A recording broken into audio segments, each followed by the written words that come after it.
Berikut ini update terbaru dari tragedi kematian satu keluarga di Kalideres, Jawa Barat. Sembari mencari penyebab meninggalnya korban, polisi menemukan sejumlah fakta tentang keempat korban. Ternyata diketahui Dian, sang anak, meninggal paling terakhir. Sang anak meninggal sambil memeluk guling di samping ibundanya, Reni Margareta. Jenazah Dian berada di atas kasur sambil memeluk guling. Dikutip dari Kompas.com, Dian merupakan anak dari pasangan Rudianto Gunawan dan Reni Margareta. Direkum Polda Metro Jaya, Kombes Hengki Haryadi mengatakan, jenazah Dian ditemukan persis di samping ibunya. Berdasarkan penyelidikan polisi, Reni Margareta diduga meninggal dunia paling awal dari yang lainnya.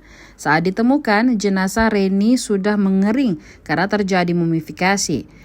Meski demikian, kondisi jenazah terlihat terawat dan kamar lokasi meninggalnya juga masih rapi. Sementara jenazah Dian posisinya sedang memeluk guling di samping ibundanya.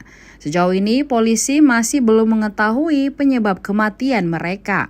Usaha lain, dokter forensik berencana meneliti feses yang ditemukan di rumah tersebut. Hal ini bertujuan untuk mengetahui kandungan atau zat yang sebelumnya pernah dikonsumsi. Hasil penelitian feses ini diharapkan bisa menjadi titik terang untuk mengungkapkan penyebab kematian.